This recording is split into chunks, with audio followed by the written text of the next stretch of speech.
I'm Elena, 29 years old, and after 8 long years of active duty in the military, I was finally coming home. Not just for a visit. For good. It was supposed to be my first real Christmas with family since I enlisted. Every year before this, I'd been overseas, sometimes stationed in places I can't even name.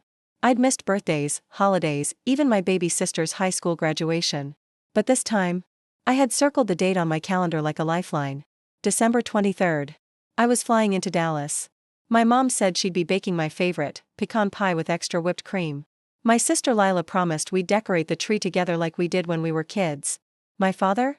Well, he said very little, but he never said much anyway. I didn't care.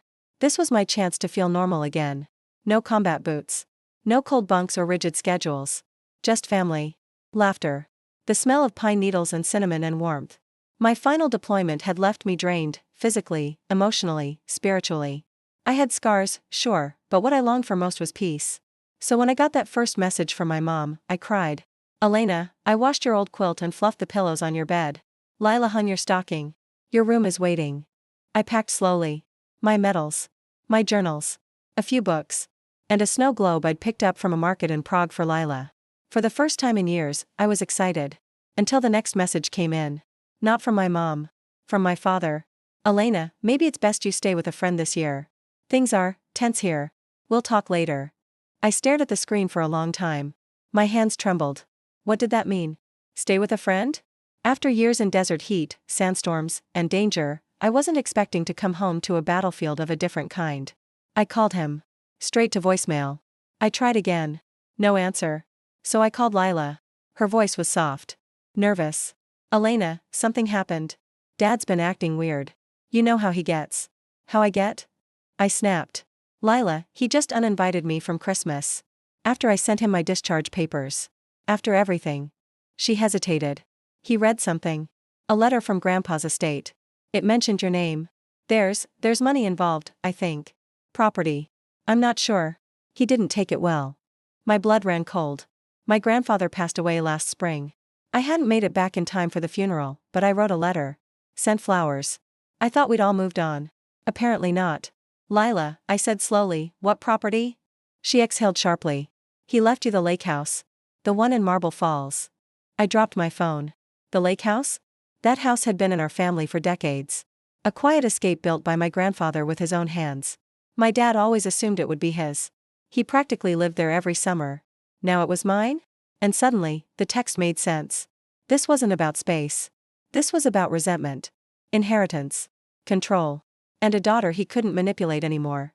I picked up my phone, heart pounding. And I made a decision. I was still going home. Just not the way they expected. 2 days later, I stepped off the plane with my duffel bag slung over one shoulder and a heavy coat wrapped tight around me. It was cold, Texas cold, not battlefield cold, but it felt unfamiliar all the same. No one greeted me at the gate.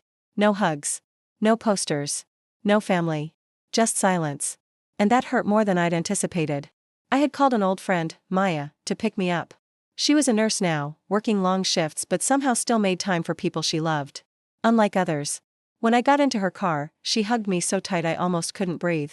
I missed you, soldier girl, she whispered. Let's get you somewhere safe. Safe. Safe. I hadn't realized how unsafe home felt until now. We didn't go to my childhood house. We drove straight to Marble Falls. The lake house was tucked between tall trees and quiet waters. I hadn't seen it in almost 10 years. But it was exactly how I remembered. Paint peeling slightly at the edges. Porch swing creaking softly in the breeze. And taped to the door, a letter. From my grandfather. If you're reading this, Elena, then the time has come. This house is yours. I gave it to you not because of duty or bloodline, but because you carry honor with you, not just from the army, but from the way you treat others. This home is for rest. For healing. For your future. Make it yours. I clutched the letter like a lifeline. Maya unlocked the door, and we stepped inside. Dust danced in the afternoon light, but everything was preserved. The armchair where Grandpa used to read. The kitchen with faded yellow tiles. The shelf with fishing rods and photo albums. I sank to the floor and cried. Not from pain, but from the sudden sense of belonging. This house wasn't stolen. It was earned. And I was done letting anyone make me feel guilty about it. That night, I lit the fireplace, poured a glass of tea, and sat on the porch swing under the stars. Until a car pulled up the gravel path. Headlights. Doorschlem. Footsteps. My father. I stood slowly. He looked older than I remembered. Shoulders hunched. Face drawn. He didn't speak right away. Just stared at the house like it had betrayed him. "I figured you'd come here," he finally said. I said nothing. He took a step closer. "You think this is fair?" "I think Grandpa made his choice," I replied evenly. He was confused. "Dying? Your name on that deed, it's a mistake." My voice didn't shake. "A mistake," he confirmed in writing, signed with a notary, and mailed to me before he passed. He flinched. "Don't do this," he growled. "Don't tear this family apart over bricks and wood." I laughed bitterly. "You mean like how you just uninvited your daughter from Christmas?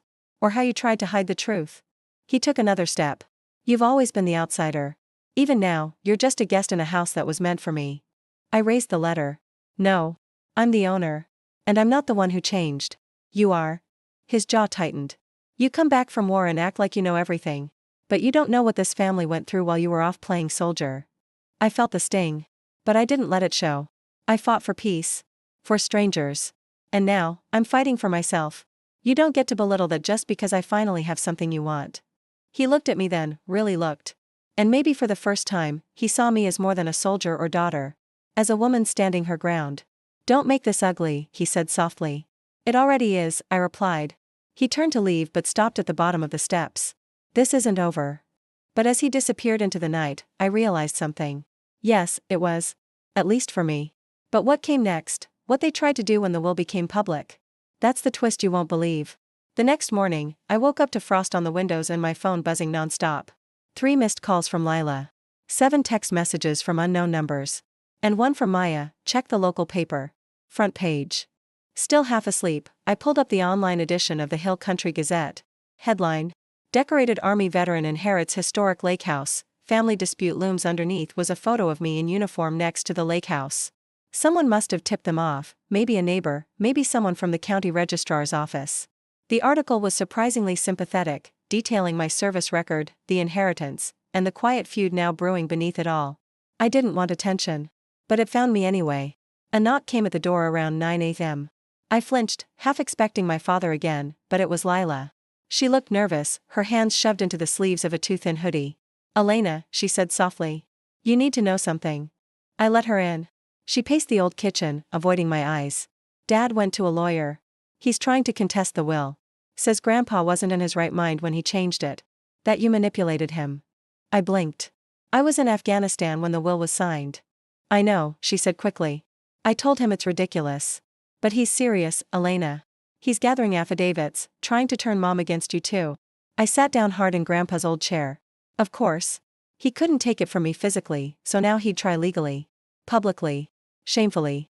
But this time, I wasn't that quiet little girl who used to hide when he raised his voice. I was a veteran. And I was ready for war. By that afternoon, I had called my own lawyer. Not just any lawyer, Kendra Sullivan, a woman known in the region for taking on bullies and exposing shady family court tactics. We spoke over Zoom, and when I told her the basics, she nodded with calm confidence. "I've dealt with men like your father," she said. "You served your country. Now let me serve you." We filed a motion immediately to uphold the will. But that's not what changed the game. What changed everything was the envelope Maya found at the bottom of an old bookshelf. A handwritten letter. From Grandpa. Sealed. Addressed to me. She said she had found it months ago but wasn't sure what it was. She thought it might have been a condolence card or something I'd already read. But this was different. The ink was faded. The paper was old. But the words hit like thunder. "Elena, if your father is reading this instead of you, then he has already made a mistake. I changed my will for a reason. I saw how he treated you. How he dismissed your strength. You may have worn the uniform, but it's your heart that makes you a leader. This home is my gift to you. Don't let anyone convince you otherwise." It was signed and dated, 2 weeks after the new will was filed. I handed the letter to Kendra during our next meeting. Her eyes widened. This could be everything. A week later, we submitted it as evidence. The county court called for a hearing.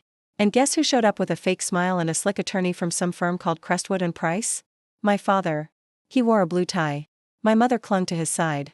But when the judge asked if I had anything to present, Kendra stood tall and said, "Yes, Your Honor." A final letter from the deceased confirming intent, discovered in his personal effects, with handwriting verified by his attorney and 2 notarized witnesses. My father turned white. And for the first time since I'd returned to American soil, I felt protected. By law. By truth. By my own voice. The judge didn't rule that day. He took 2 weeks to review the evidence. During that time, things got quiet. Too quiet. Until Christmas morning. I was sitting by the lake, sipping coffee, wrapped in Grandpa's old quilt, when I heard tires crunching on the gravel. I turned. And I froze. It wasn't my father. It was a young woman, maybe mid-30s, sharp eyes, long coat, military posture.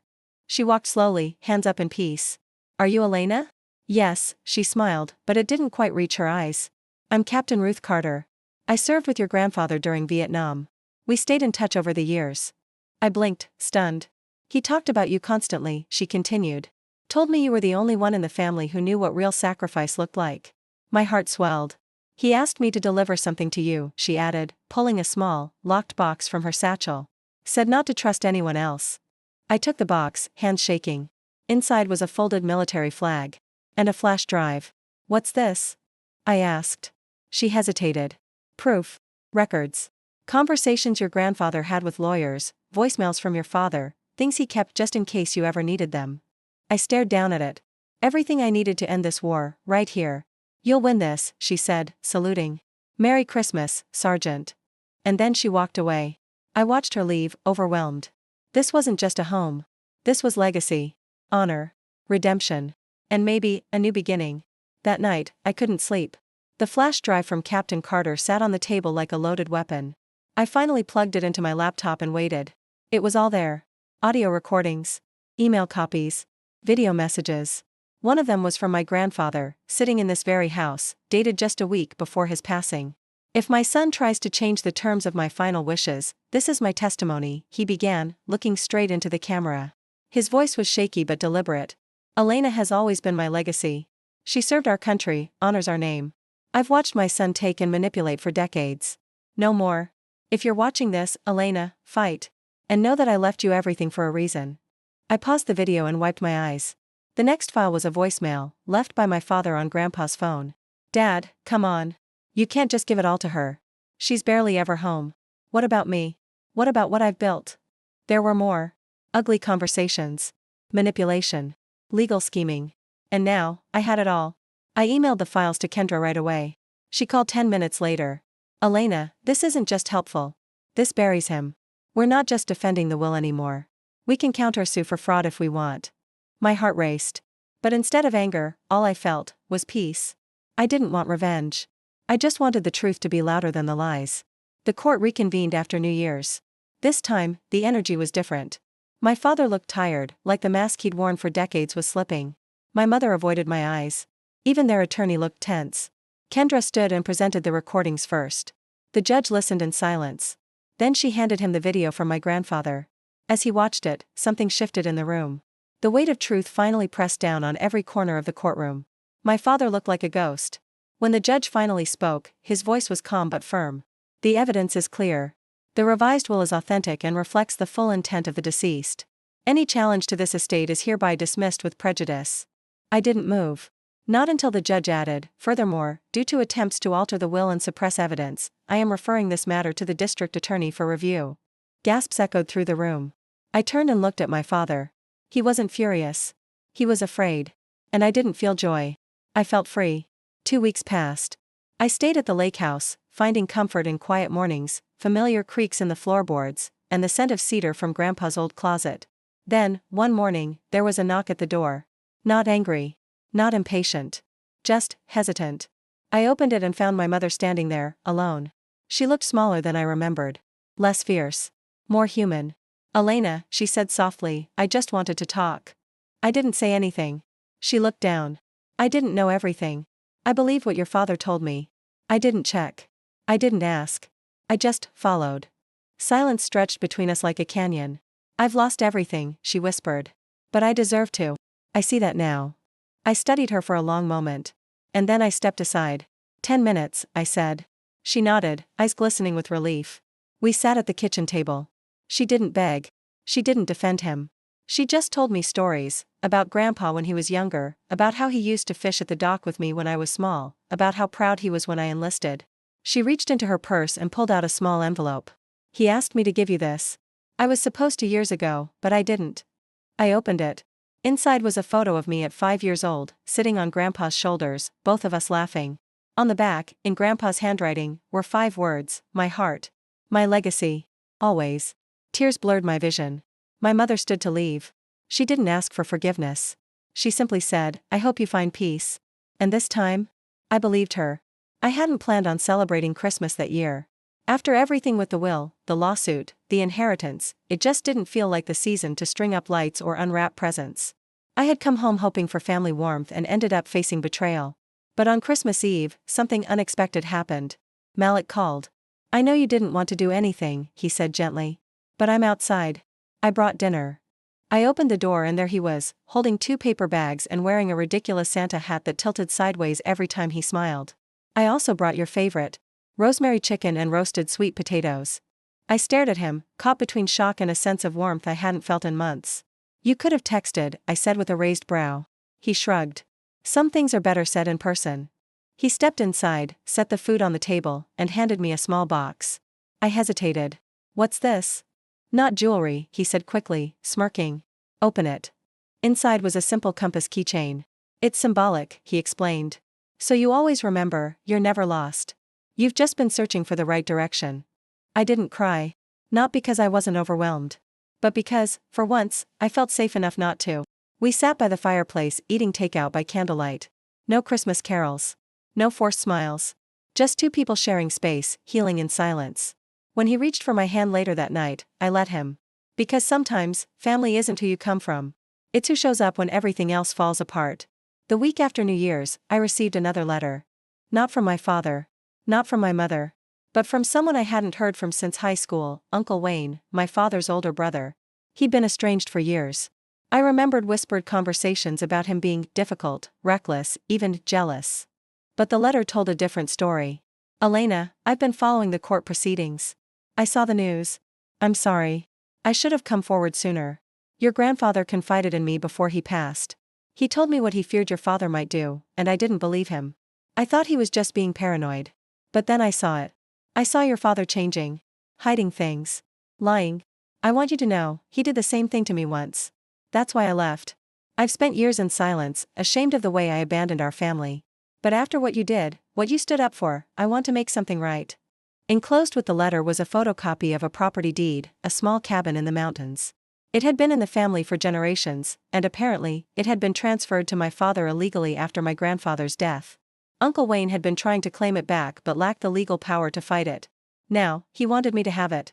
"I'm gifting it to you," the letter ended. "Not because of the money. But because you fought with the kind of courage I wish I'd had." I stared at the papers in my hands. This wasn't just about property. It was proof. Proof that the truth has a way of finding you even after years of silence. 2 weeks later, I drove to the cabin. The road was winding, framed by pine trees and dusted with fresh snow. It took hours, but when I arrived, the world felt still. Untouched. Unburdened. The cabin was small. Rustic. But it felt like something sacred had been waiting for me there. Inside, the furniture was covered in dust sheets. A faded rug. An old rocking chair. A fireplace with cold ashes. I lit a fire. I unpacked a small bag. And I sat there, alone, thinking not about what I had lost, but what I had reclaimed. My voice. My dignity. My peace. As I sipped tea by the window and watched the snow fall, I heard my grandfather's voice in my head. "You don't need to be loud to be strong. You just need to stand where truth can find you." I pulled out the compass Malik gave me and set it on the table. Outside, the snow kept falling. But inside, I finally felt warm. I hadn't just come home from the military. I had come home to myself. I was still in the cabin 2 days later when a notification buzzed on my phone. A court clerk had filed a follow-up order regarding the estate inquiry. Attached were scanned documents. And something in the scanned inheritance file made my blood run cold. My name was wrong. Not legally, not in a way that would disqualify me from ownership, but in the original handwritten version of the amended will, my grandfather had addressed it to my granddaughter, Elena May Granger. Granger? My surname is Ellis. Samantha Ellis. I double-checked the envelope. My birth certificate. All legal paperwork. Granger wasn't anywhere. Except, suddenly I remembered. One time. I was maybe 7. I asked my mother why my school report card had a different last name on it. She had smiled, distracted, and said, "It was just a mix-up from when you were born." But now, it didn't feel like a mix-up. It felt like a secret. And I couldn't shake the feeling that everything, my inheritance, my father's rage, the way they'd always treated me like a stranger in my own home, was rooted in something far deeper than money. I needed answers. And there was only one person left who could give them to me. Back at the cabin, I searched the bookshelves, the closets, the drawers.